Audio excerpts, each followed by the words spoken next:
네, 이틀 전 그 트럼프 대통령의 유엔 총회 연설 당시에 세 가지 위기가 동시다발적으로 닥쳤습니다. 네, 이와 관련해서 트럼프 대통령은 자신의 유엔 총회 연설 때 에스컬레이터가 멈추고 텔레 자막기가 멈추고 마이크가 갑자기 끊어지고 이 세 가지 동시다발적인 일이 발생한 것은 이거 그냥 넘길 수 있는 일은 아니다. 이건 일종의 사보타지다. 이렇게 말했습니다. 사보타지. 우리가 옛날에는 뭐 이런 얘기 많이 들었습니다만은 이게 무슨 뜻이냐. 어떤 그 비밀스럽게 기획된 뭐 단체적인 파괴 공작 뭐 이런 거죠.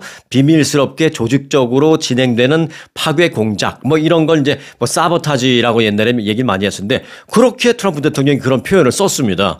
트럼프 대통령은 SNS를 통해서 유엔에서 어제 정말 부끄러운 일이 발생했다.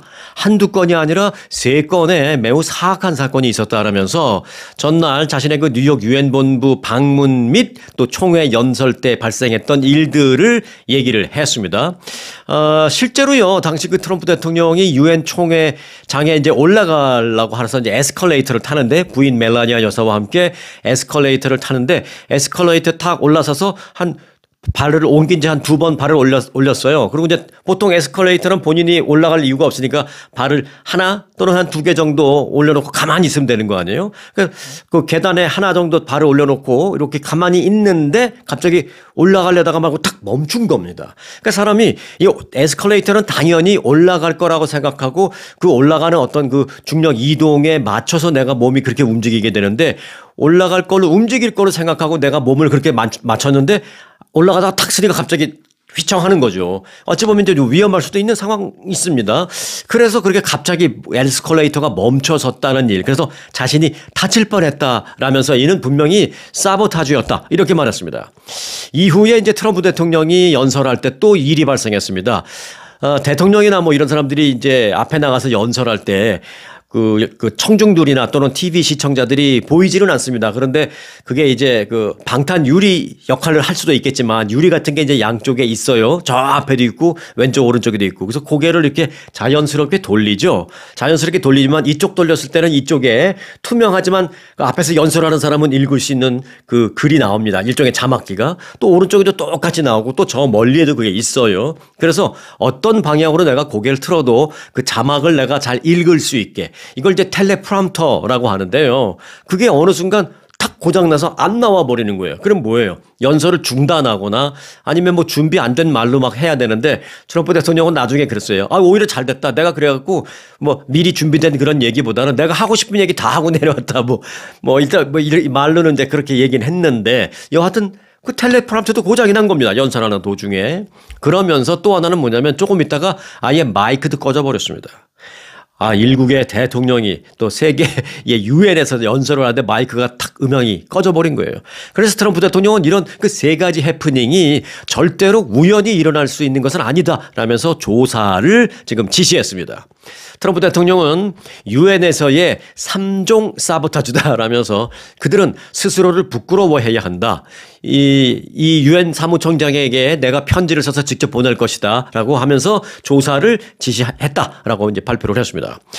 그런데 또 이제 유엔 측에서 이에 대한 해명을 어제 했거든요. 그런데 또 그 해명이 만일 사실이라는 전제하에 참 이게 머쓱하게 된 그런 상황인데 해명을 들어보면 또 나름대로 이해가 가는 측면도 있습니다. 자, 유엔 측은 의도된 공작이라는 트럼프 대통령의 주장과는 달리 이 같은 해프닝은 유엔이 아니라 당시 행사를 준비하던 백악관 직원들의 탓이다라고 말했습니다. 뭐 어찌 보면 유엔도 유엔 본부 건물이 이제 뉴욕에 있으니까 유엔도 뭐 미국이나 뭐가 달라 이렇게 생각할 수 있지만 입장은 다른 거죠. 트럼프 대통령은 그 유엔 연설에서 유엔 연설을 하면서 유엔을 막 깠습니다. 유엔은 이제 더 이상 필요 없어. 이거 도대체 유엔이 뭐하러 있는지 존재의 의미가 없어. 막 이런 식으로 깠어요. 뭐 그거는 뭐 별도로 치고 그렇다 치고.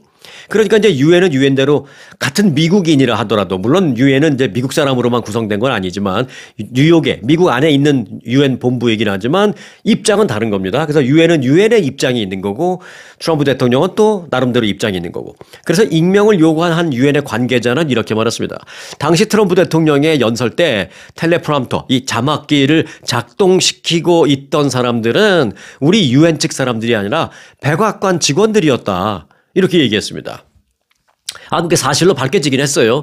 하지만 이제 백악관 직원들을 조사를 하겠죠. 그러면 그들은 또 나는 최선을 다해서 했는데 내가 모르는 어떤 뭐 문제가 있었다 뭐 이렇게 나올지는 모르겠습니다만은 일단 백악관 직원들이 조종을 한 건 맞습니다. 그래서 백악관 직원들의 조작 실수로 프롬프터가 고장난 것이지 유엔 측의 미흡한 운영 탓이 아니다라고 해명을 했습니다. 그리고 또 이제 에스컬레이터. 앞서 그 유엔 사무총장 대변인은 뭐라고 이제 해명을 했냐면 에스컬레이터가 갑자기 멈춘 것은 트럼프 대통령보다 위쪽으로 먼저 올라가 있던 한 영상 촬영자가 에스컬레이터 상단, 그러니까 트럼프 대통령이 타기 전에 먼저 올라가서 자기가 이제 위에서 이제 찍으려고 먼저 올라가 있던 그 영상 촬영자가 에스컬레이터 상단에 있던 그 운행 긴급 정지 버튼을 건드렸기 때문이다. 이렇게 해명을 했습니다. 이 영상 촬영자도 사실은 백악관 소속이었습니다. 하지만 여하튼 일국의 대통령이 유엔에서 연설을 하기 위해서 가는데 건물에서 에스컬레이터가 갑자기 고장나고 또 연설 도중에 텔레프롬프터가 고장나고 심지어 연설 도중에 마이크까지 일시적으로 꺼지고 뭐 이렇게 이 세 가지 해프닝이 동시에 발생했다라는 점에서 이게 단순 해프닝이냐 아니면 뭐 고의적인 정말 트럼프 대통령 말 맞다나 고의적 사보타주냐 이런 논란 계속될 것으로 보입니다. 어찌됐든 트럼프 대통령은 어제 이 논란과 관련해서 이 세 가지가 왜 어떻게 해서 일어났는지 원인을 밝혀라 하면서 공식적으로 조사를 지시한 사실은 확인이 됐습니다. 조사 결과가 어떻게 나올지 아주 주목되는 그런 상황입니다.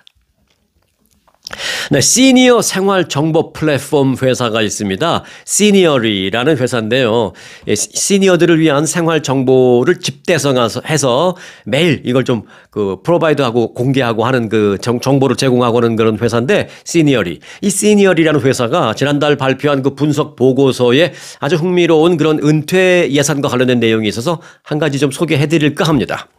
많은 주에서 은퇴 시니어들이 심각한 재정 부족에 시달릴 가능성이 있는 것으로 나타났습니다. 어제 오늘 얘기가 아닌 건 맞습니다만은 가장 최신에 업데이트됐고 또 시니어들을 위한 전문 회사가 업데이트해서 발표한 거기 때문에 한번 우리가 다시 한번 볼 필요는 있다 이렇게 생각을 합니다. 자, 저축 등 저축 등 우리가 충당이 가능한 그런 금액보다도 우리가 더 오래 살 가능성이 높기 때문에 은퇴 예산은 매우 중요하다라고 결론을 내렸습니다. 이 회사가 예를 들어서 우리가 저축을 이만큼을 했는데 우리는 그보다 훨씬 더 이렇게 오래 살기 때문에 문제가 된다 이제 그 얘기죠.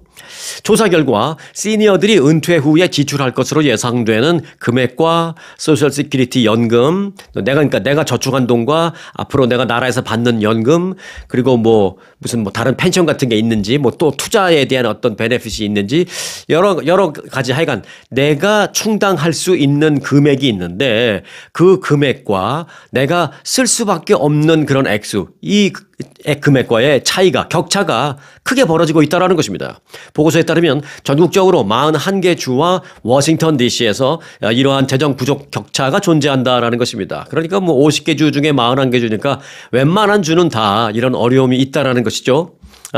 한인들이 많이 거주하는 그 지역이 그 격차가 큰 상위권에 거의 다 들어가 있습니다. 다시 말해서 한인들이 많이 거주하는 주에 사시는 그 시니어들이 은퇴 후에 재정적인 어려움을 겪을 확률이 상대적으로 높다.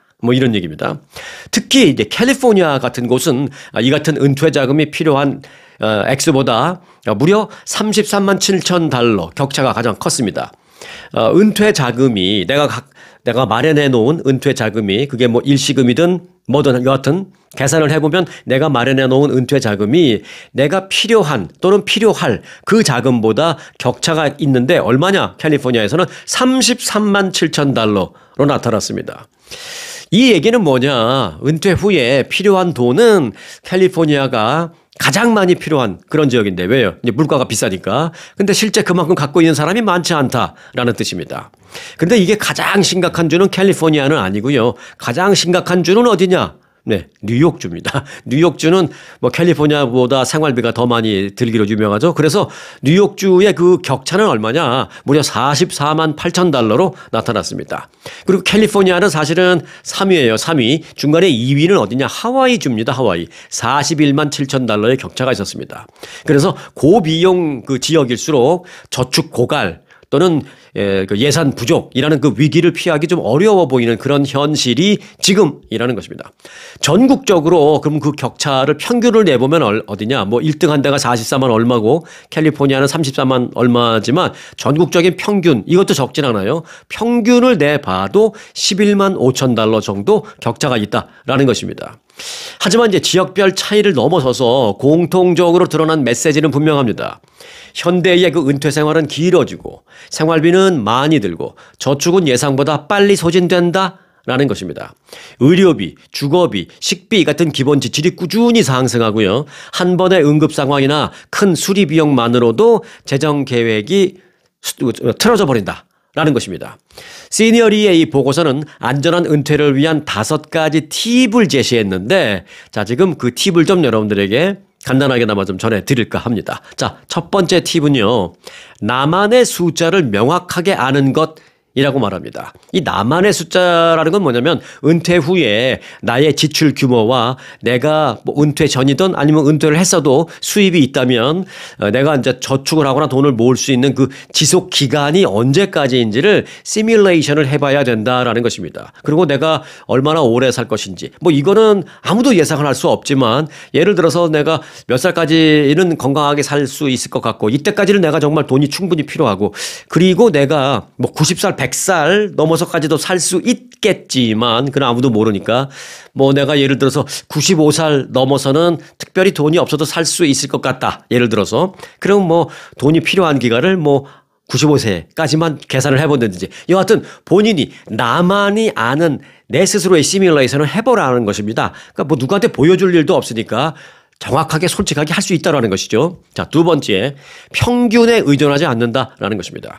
생활비가 높은 지역에 거주한다면 그 높은 걸 기준으로 이렇게 계산을 해야지 뉴스 나오고 이럴 때 보면 항상 평균치를 얘기하거든요. 그 평균치를 나한테 갖다 놓고 보면 충분하겠는데 이러한 오답이 나올 수 있다라는 것입니다. 그래서 지역별로 따라서 이제 하라라는 것입니다.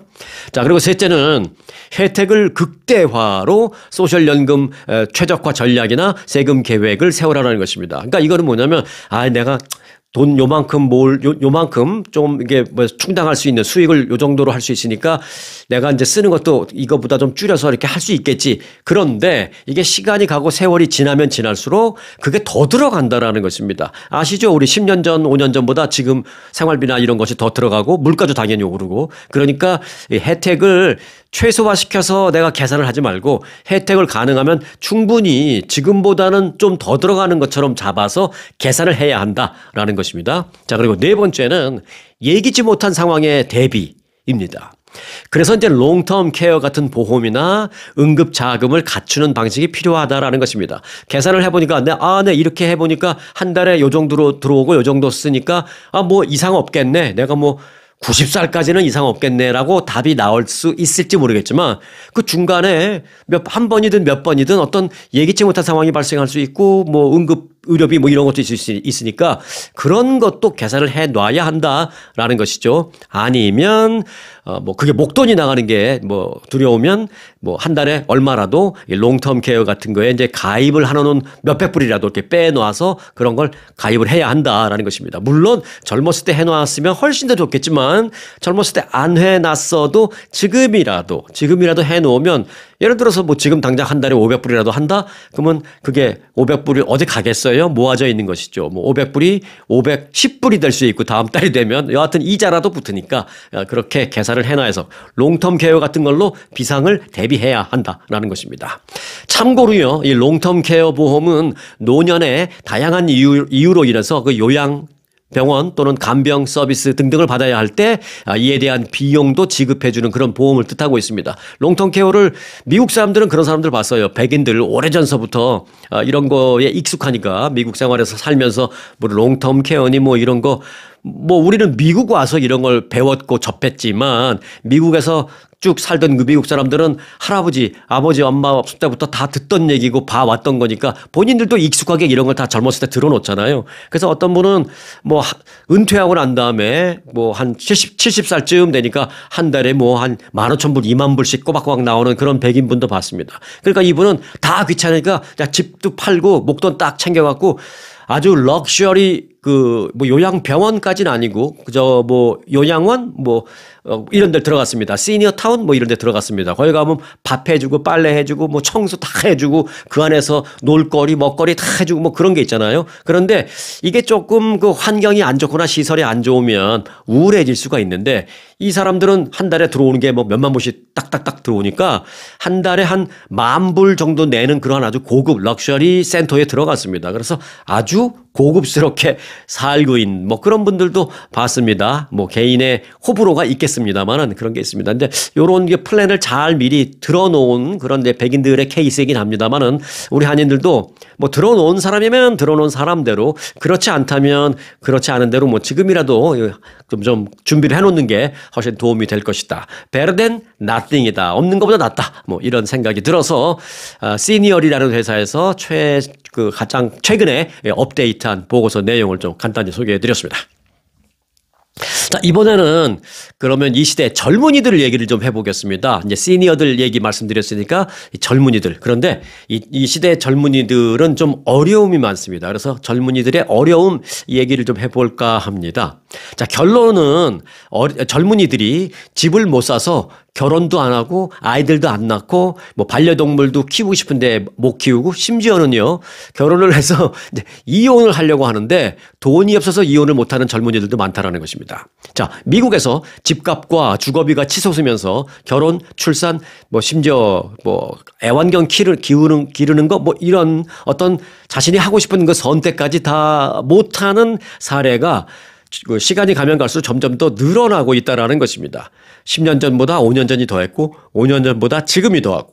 네, 부동산 플랫폼 레드핀이라고 있죠. 이제 두 개가 대표적인 게 하나는 질로우라고 있고 또 하나는 레드핀. 그 레드핀이 최근에 실시한 설문조사를 보면 미국에서 주택을 보유한 사람들 중에서 44% 이상이 모기지 페이먼트를 감당하기가 너무 어렵다.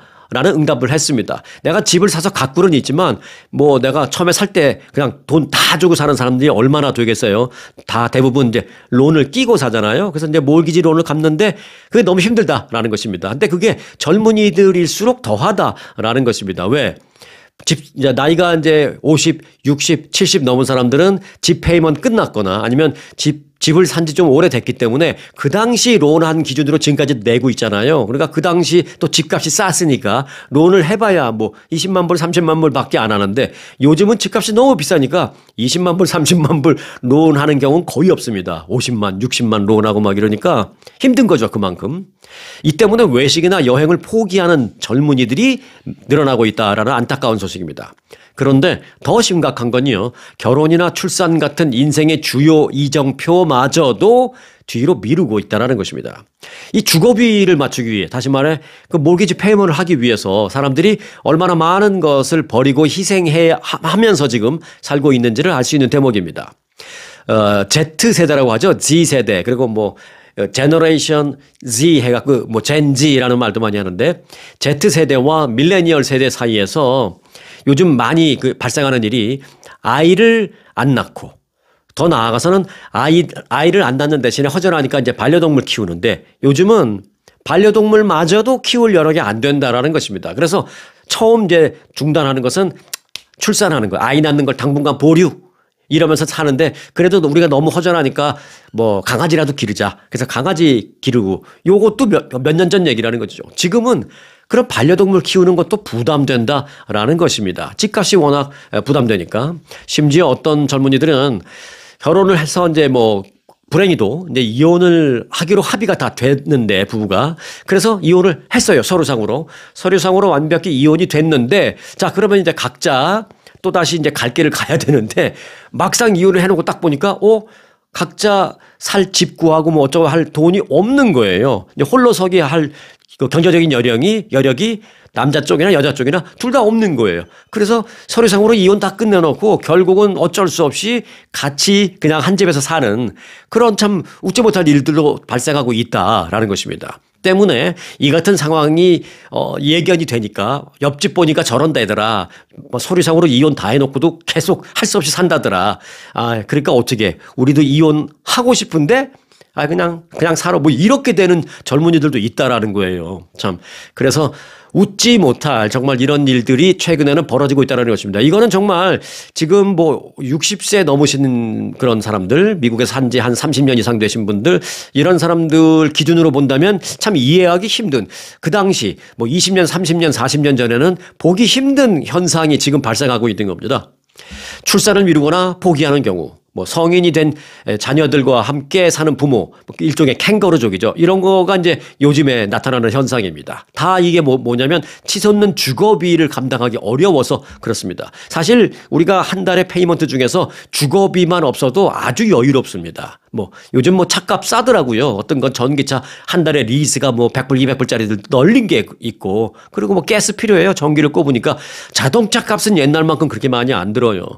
그리고 뭐 가스도 안 하고 전기를 해버리면 또 가스비도 절약되고, 그 자동차 값은 옛날만큼 안 들어가는데 주거비가 엄청 올라서 지금 젊은이들, 이제 막 새로 집을 사야 하는 젊은이들, 또는 이제 막 새로 집을 산 지 얼마 안 돼서 가정을 꾸미고 이렇게 출발을 해야 하는 그런 젊은이들, 이들이 가장 불쌍한 세대라는 것입니다. 젊은이들의 경우에 가장 흔한 방식은 뭐냐? 결국은 그래서 버티다 부모 집으로 다시 들어가는 경우가 많이 있고요. 또는 룸메이트나 연인과 함께 결국은 이 동거하는 게 이제 또 하나의 뭐 방법 중에 하나라는 것입니다. 심지어는 그리고 반려동물을 포기하는 것은 그 전 단계에 이미 발생하는 현상이고요. 자, 이런 일련의 선택이 미국 사회 전반에 걸쳐서 주거비 부담이 얼마나 큰지를 보여주는 대표적인 예다라고 말씀을 드릴 수 있습니다. 그런데 이게 얘기로만 했지 숫자가 이를 실제로 증명하고 있습니다. 자, 실제로요, 첫 주택 구매자 수는 역사적인 지금 저점을 찍었습니다. 예를 들어서 21년 전이죠. 그러니까 2004년, 지금부터 21년, 20년 조금 넘었지만 쉽게 그냥 한 20년 전이라고 할게요.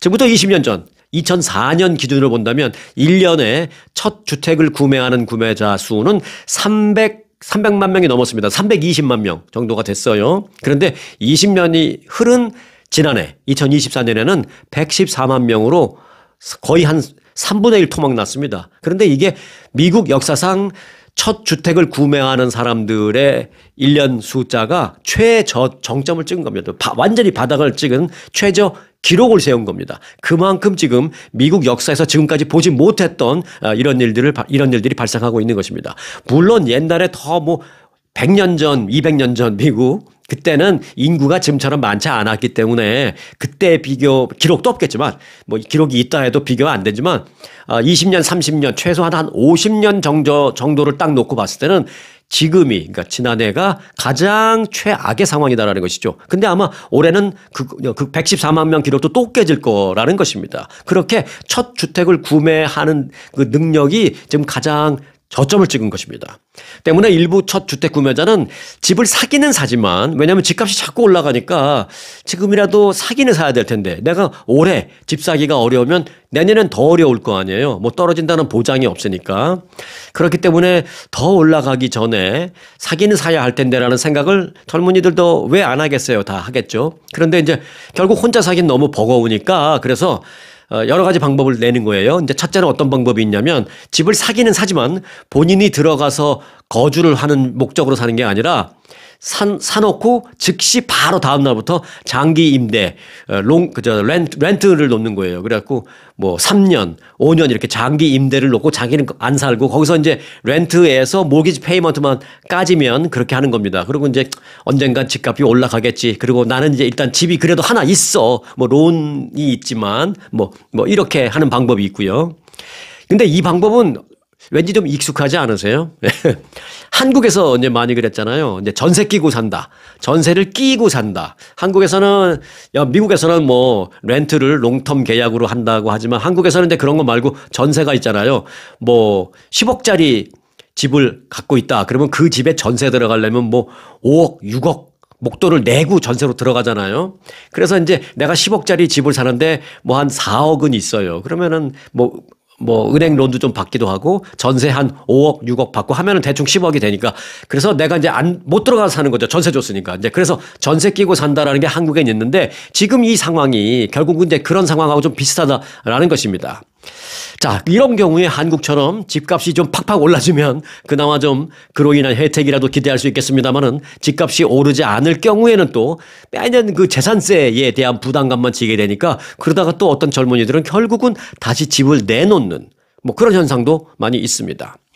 자, 그런데 임금이 올라가는 임금 상승 속도가 집값이 올라가는 집값 상승 속도를 따라가지 못해서 또 이렇게 주택 구매 확률이 낮아지는 뭐 그런 일도 있습니다. 그래서 이제 이 때문에 젊은 층들이 아예 첫 집을 아까 말씀드린 대로 그렇게 소위 뭐 한국으로 말하면 전세 끼고 산다지만 미국식으로 보면은 전세 끼고 산다는 아니고 렌트 끼고 산다. 예, 사자마자 렌트 준다. 뭐 이렇게 표현할 수 있지만 또 다른 방법이 뭐가 있냐면 첫 번째 집 살 때 친구와 공동으로 구매하는 그런 방안, 그러한 그 정책도 많이 하고 있답니다. 요즘 젊은이들이. 그래서 이제 전문가들은 이에 대해서 뭐라 그러냐면 지금의 젊은 세대는 그 젊은 세대의 부모 세대가 고려해 본 적이 없는 주택 공동 구매, 즉 코바잉. 같이 사는 거죠. 같이 집을 구매하는 거죠. 코바잉이라는 방식까지 선택하고 있다라고 진단했습니다. 이 코바잉, 공동구매라는 것은 사실은 뭐 지금 갑자기 처음 튀어나온 건 아닙니다. 우리가 예를 들어서 우리 부모 세대를 기준으로 따질 때 20년, 30년 전에 집을 누구랑 같이 사는 경우는 거의 없죠. 그런데 이제 집 하나 있어. 그리고 여윳돈이 조금 있어. 그래 나랑 비슷한 사람이 있어. 그러면 우리 조그만 그 4베드룸 아파트 하나 살까? 근데 뭐 요거 내 돈으로는 좀 부족하고 그러니까 둘이 합치면 괜찮을 것 같고 뭐 이런 경우에 조그만 아파트를 같이 공동 구매한다든지 아니면 뭐 작은 쇼핑몰을 혼자 사기는 그러니까 둘이 돈을 합쳐서 코바잉으로 산다든지 그러니까 둘이서 하나의 이제 뭐 LLC 같은 걸 만드는 거죠. 그래서 그 LLC 이름으로 이제 쇼핑몰 조그만 걸 하나 사는 거죠. 뭐 그런 건 있었지만 내가 살 집을 누구랑 같이 사는 거 이런 건 없었잖아요. 우리 세대 때는. 그런데 지금 젊은 세대는 살 집인데도 불구하고 코바잉을 한다라는 것입니다. 이제 누가 들어와 살 것인가는 뭐 그들이 알아서 계산을 하겠죠. 내가 들어와 살고 내가 이게 한 달이 들어가는 돈이 2,000불이면 내가 너한테 1,000불씩 줄게. 너는 뭐 이런 식으로 할지 모르겠지만 여하튼 공동구매를 집도 거주할 주택도 그렇게 한다. 그런 시대가 됐다라는 얘기입니다. 젊은이들의 얘기를 좀 나눴는데 그래서 저는 그렇게 생각합니다. 그런 뭐 코바잉을 하던 또 그 렌트를 끼고 집을 사던 뭐 어쨌든 간에 그래도 그런 방식으로라도 어떻게 해서라도 하려고 하는 그런 젊은이들이라면 그런 젊은이들 정말 충분히 아주 기특하다라는 그런 생각을 하게 됩니다. 자, 세계보건기구 WHO와 유럽연합도요, 그 임신부가 타이레놀을 먹으면 자폐아를 출산할 위험이 있다라는 트럼프 대통령 주장에 근거가 없다라고 밝혔습니다. 세계보건기구의 대변인은 어제 기자들로부터 질문을 계속 받습니다. 요즘 어제 뭐라고 받았냐면 임신 중에 타이레놀 복용과 그 자폐증 사이의 연관성이 정말로 얼마나 명확한 연관성이 있는 것이냐 세계보건기구의 입장은 무엇입니까? 라는 질문을 계속 받자 세계보건기구의 대변인은 이렇게 답변했습니다. 관련된 증거에 일관성이 없다라고 말했습니다. 임신 중 타이레놀 복용과 자폐아 출산과의 연관성이 없다. 그러니까 일관된 연관성이 없다. 그러니까 명확하지 않은 근거다. 뭐 이렇게 얘기를 했습니다. 세계보건기구가 공식적으로 그렇게 입장을 밝혔어요. 참 트럼프 대통령이 조금 뻘쭘해지게 됐는데 그 유럽에서도 비슷한 얘기가 나왔습니다. 유럽의 의약품청 그러니까 미국으로 따지면 식품의약품청 FDA죠. 유럽의 그 유럽 FDA도 성명을 통해서 현재까지 확인할 수 있는 증거에 따르면 임신 중 타이레놀 사용과 자폐증 사이의 연관성은 발견되지 않았다는 게 우리의 입장이다. 이렇게 공식적으로 발표를 했습니다. 트럼프 대통령이 임신부의 타이레놀 복용 금지 발언이 나온 이후에 과학적인 근거가 없다라는 그런 반론이 툭툭 튀어나오고 있고요. 심지어는 엊그제는 그 미국 산부인과 학회도 임산부에게 타이레놀은 오히려 안전하다. 타이레놀을 먹지 않으려고 버티다가 더 위험한 상황이 발생할 수도 있다라는 우려를 공식적인 입장으로 밝히기도 했습니다. 잘 정말 선택해야 되겠다라는 생각이 듭니다. 임산부들이 정말 안 아픈 게 최고고요. 그 뭐 타이레놀을 먹을 일이 없는 게 최고죠. 열이 나고 그래서 먹냐 안 먹냐 그게 아니라 먹을 일이 없도록 하는 게 최고니까 그 컨디션 조절, 그 체력 조절 뭐 이런 거, 체력 관리 이런 거 철저히 해 주시기 바라겠습니다. 자, 파이낸셜 타임즈는요. 세계 최대 부호인 일론 머스크 테슬라 CEO 뿐만 아니라 구글, 마이크로소프트의 현재 CEO들이 모두 전문직 취업비자, 많이 들으셨죠? H-1B 비자의 수혜자들이다라고 이제 특집 보도를 게재했어요. 자, 딱 파이낸셜 타임즈의 특집 보도 내용 잠깐만 좀 보겠습니다. 최근에 논란이 된 H-1B 비자가 없었다면 지금의 실리콘밸리 최고 경영진들의 모습은 지금과 아마도 많이 달랐을 것이다. 지금 같지 않았을 것이다. 그리고 미국의 IT 파워도 지금처럼 이러지 못했을 것이다. 라고 파이낸셜 타임즈가 보도했습니다. 남아프리카 공화국 출신 억만장자인 일론 머스크는 그 H-1B 비자의 수혜자 가운데 가장 유명한 인물입니다. 일론 머스크는 펜실베니아 대학에 다니기 위해서 처음에 학생 비자로 왔어요. 그리고 나서 1992년에 그 학생 비자로 입국을 했는데, 그리고 나서 이제 스탠포드 대학원에 진학까지도 했습니다. 그런데 스탠포드 대학원 들어간 다음에 난 더 배울 게 없어. 뭐 그러면서 중퇴를 했어요. 중퇴를 하면 뭐 자기가 배울 거 없는 건 뭐 그렇다 치더라도 무슨 문제가 생겨요? 당장 비자 문제가 생기잖아요. 그래서 학생 비자를 그 이민 변호사를 사서 특정 회사와 연계를 해서 결국 전문직 취업 비자 H-1B 비자로 바꿨습니다. 그래서 학생 비자는 뭐 어떻게 보면 돌아갈 걸로 다 생각하잖아요. 근데 전문직 취업 비자 H-1B 비자로 바꾸면서 일론 머스크는 드디어 미국에 장기적인 체류하는 그런 마음을 먹게 됐고, 본인도 그렇고 주변에서도 그렇고 이 사람은 이제 미국 살겠구나 이렇게 생각하는 본격적인 계기가 H-1B 비자를 취득하면서부터다라고 본인이 그렇게 말했습니다. 뿐만 아니라 외국 출신 CEO를 둔 기업은 이뿐만이 아닙니다. 엔비디아, 젠슨 왕, 뭐 대만 사람이죠. 그 처음 출발은 H-1B부터 시작했답니다. 그리고 브로드컴, 퀄컴, 인텔, IBM, AMD, 뭐 우버, 우리 타고 다니는 우버, 그리고 도어대시 배달해주는 앱, 도어대시, 그 어도비, 그리고 로빈훗 주식 하는 앱 있죠. 로빈훗. 그리고 마이크론이 미국에 유일하게 반도체를 만들 줄 아는 회사입니다. 전 세계에서 이 반도체를 제일 잘 만들고 많이 만드는 게 이제 1등이 삼성전자, 2등이 SK 하이닉스인데 요즘 요게 좀 바뀌었어요. 1등이 SK 하이닉스, 2등이 삼성전자, 3등이 마이크론입니다. 근데 3등이 유일하게 미국 회사예요. 그래서 마이크론, 심지어는 가장 미국적일 것 같은 컴퓨터 회사 휴렛 패커드, HP, 그 HP마저도 지금 CEO는요 미국 국적자가 아닙니다. 아예 미국 시리즌십 갖고 있는 사람들이 아니에요. 다 H-1B 비자로 미국 온 사람들입니다. 그리고 마이크로소프트 창업자는 물론 빌 게이츠입니다만은 현재 빌 게이츠가 CEO로 앉혀놓은 마이크로소프트의 이사회에서 CEO로 앉혀놓은 사람은 인도 출신의 사티야 나델라라는 사람입니다. 이 사람도 H-1B 비자 갖고 있는 사람이에요. 미국 시민권자가 아닙니다. 1988년에 학생 비자로 미국에 온 사람입니다. 위스콘신대 밀워키 캠퍼스를 거쳐서 시카고대에서 MBA를 받았죠. 그리고 1992년에 결혼한 뒤에 아내가 미국 비자를 그때 신청했습니다. 남편이 학생 비자에서 이제 취업 비자로 바꾸니까 아내가 따라서 그 미국 비자를 신청했습니다. 그런데 그 아내는 미국 그 비자가 거절당하는 그런 일도 당한 적이 있습니다.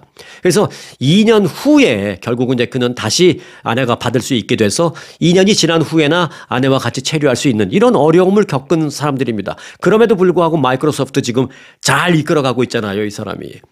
그래서 이 사람은 어떻게 했느냐면요. 이제 스토리가 있는데 아내가 자신이 영주권을 신청하려고 하니까 아내가 자꾸 거절당하니까 자신이 영주권 신청을 그냥 포기했어요. 포기하고, 마이크로소프트의 그 CEO, 인도 출신. 그래서 영주권 신청을 그냥 중간에 드랍시켜버리고 H-1B 비자로 바꿨습니다. 그리고 부인도 H-1B 비자의 배우자, 뭐 이걸로 지금 체류하고 있는 겁니다.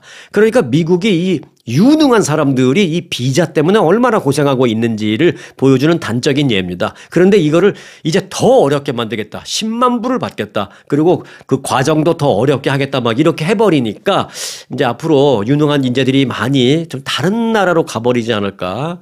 유럽, 중국, 아니면 한국으로 갈 수도 있어요. 한국도 지금 팔을 걷어붙였어요. 미국으로 가고 싶지만 부담돼서 못 가는 생각 갖고 있는 인재들 한국으로 부르겠다. 막 지금 팔을 걷어붙였습니다. 그래서 이제 미국에 좀 인재 유출이 발생하지 않을까 이런 부분이 좀 걱정되고 있습니다. 그 마이크로소프트의 CEO, 지금 CEO 나델라는 자신의 회고록에 이렇게 썼습니다. 기적적으로 나는 그나마 모든 게 잘 풀려서 여기까지 올라왔지 나보다 훨씬 유능한 사람들이 미국에서 그 H-1B 비자가 제대로 발급 안 돼서 그 제대로 일 못하거나 돌아가거나 자신의 일을 성취하지 못한 사람들은 그 여러분들이 알고 있는 것보다 훨씬 더 많다. 이렇게 회고록에 썼습니다. 그렇게 회고록에. 반대로 말하면 그들이 다 잘 풀려서 미국에서 정말 큰 일들을 했다면 미국의 IT 파워나 이런 미국의 파워가 지금보다 더 셌을 수도 있겠다. 이런 생각을 해볼 수도 있겠습니다. 네, 애플이 드디어 공식적으로 이 디지털 여권을 아이폰에 도입한다라고 밝혔습니다. 이제 아이폰 갖고 계신 분들 잘 들어주시기 바라겠습니다. 이 사용자는 실제 여권을 이 아이폰에 들어가 있는 그 디지털 여권 그 앱을 통해서 스캔을 하고요. 페이스 아이디나 터치 아이디 같은 그 생체 인증을 거쳐서 이 월렛 앱에 디지털 여권을 추가해서 넣어 놓을 수 있습니다. 그 애플에. 그래서 그거를 실제 여권처럼 쓸 수 있다라는 것입니다. 실제로 이제 활용도도 높습니다. 연방교통보안국 TSA는 전국 250개 이상의 공항 보안 체크포인트에서 디지털 여권 사용을 지원하고 있다라고 발표를 했습니다. 미국 내 250개 공항. 여기에는 뭐 LA, 뭐 샌프란시스코 같은 대도시의 그 주요 공항은 뭐 당연히 포함되고요. 소규모 공항도 거의 대부분 이게 가능하다라는 것입니다. 단 주의할 점, 이게 이제 미국 내 국내 여행 시에는 가능한데 해외 여행 시에는 상대국이 준비가 안 됐을 가능성이 있기 때문에 해외 여행할 때는 그 아이폰의 디지털 여행, 뭐 디지털 그 여권, 뭐 그거는 뭐 전화기 갖고 가면 당연히 있는 거지만 그거를 믿지 말고 해외 여행 시에는 그 나라가 준비가 됐는지 안 됐는지 모르니까 실제 실물 여권을 가지고 가라. 뭐 이렇게 조언하고 있습니다. 자, 메타가 전 세계 30억 명이 넘는 사용자가 쓰고 있는 그 메신저 앱이 있습니다. 왓츠앱이라고. 우리가 이제 뭐 카톡도 쓰기도 하고 뭐 그렇습니다만은 뭐 텔레그램도 쓰고 그렇지만 또 왓츠앱이라고 있습니다. 이 왓츠앱에 실시간 번역 기능을 공식적으로 출시했습니다. 그러니까 한국말로 보내면 영어로 받고 그 사람이 영어로 보내면 내가 한국말로 받고 이런 거죠. 이제부터는 그 채팅창에서 메시지를 이제 그 손으로 이렇게 꾹 대고 있으면 할까라는 그게 나옵니다. 그 기능. 그러면 이제 트랜슬레이션 그걸 딱 선택하면 사용자 즉 내가 설정한 언어로 바로 변환돼서 언어 장벽 없이 발송이 된다라는 것입니다. 이 번역 기능은 개인 메시지, 뭐 그룹 채팅 또는 뭐 채널 업데이트 등 모든 대화 공간에서 다 사용이 가능하고요.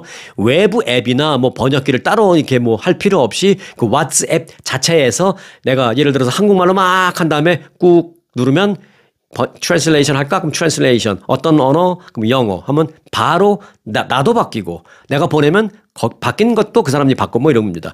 그 사람이 하는 것도 마찬가지고 네 그렇게 되니까 왓츠앱 갖고 계신 분들은 한번 활용해 보시기 바라겠습니다.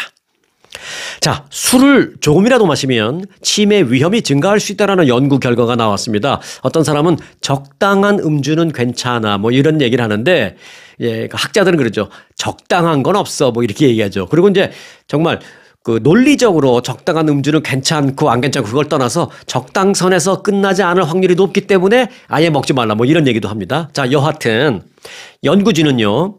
음주량이 늘수록 치매 위험이 커진다라고 밝혔습니다. 영국 옥스포드 대학의 연구팀은 55만 명에 대한 치매 위험과 음주량 간의 그 상관관계 추적 연구에서 이런 결론을 얻었다고 밝혔습니다. 연구팀은 참여자들을 비음주자, 그러니까 술을 전혀 안 먹는 사람, 그 다음에 하루에 맥주 한 캔 내지는 그 이하, 뭐 한 캔 이하로 먹는 아주 그 음주자, 그리고 하루 맥주 5캔 이상의 고위험 음주자, 그리고 그보다 더 심한 게 있어요. 알코올에 의존하는 사람, 그런 사람. 네 부류로 나눠서 조사를 했는데요. 관찰 분석 결과 고위험 음주자, 그러니까 하루에 맥주 5캔 이상, 뭐 식스팩이라 그러죠. 그거 사오면 그냥 하루에 다 끝내버리는 걸 거의 매일 먹는 사람들. 이런 고위험 음주자는 가벼운 음주자, 그러니까 하루에 한 캔 정도 먹거나 뭐 안 먹거나 이런 사람들보다 치매 위험이 무려 41%나 높았다라는 것입니다. 특히 이제 알코올 의존자 가장 나쁜 사람들, 이 사람들은 그 위험이 오히려 51% 이렇게 심각하게 높았다라는 것입니다. 연구진은 일주일에 음주량이 이 전보다 3잔 정도 더 증가하면, 예를 들어서 내가 하루에 맥주 그냥 한 캔 정도 먹는 사람인데 3잔이면 뭐 한 4캔을 먹는 거죠. 뭐 잔이라고 표현했습니다만 이제 캔입니다. 미국에서 조사했으니까 캔이죠. 그러니까 한 캔이 먹다가 이제 3캔이 늘어나는 그런 변화가 있을 경우에, 그럴 경우에 치매 위험은 이전보다 15% 치매 위험이 높아진다라는 것입니다. 자, 치매 위험 높일 일들 이번 주말에는 절대 많이 하지 마시기 바라겠습니다라는 말씀을 드리겠습니다. 자, 오늘 영상 여기서 마치겠습니다.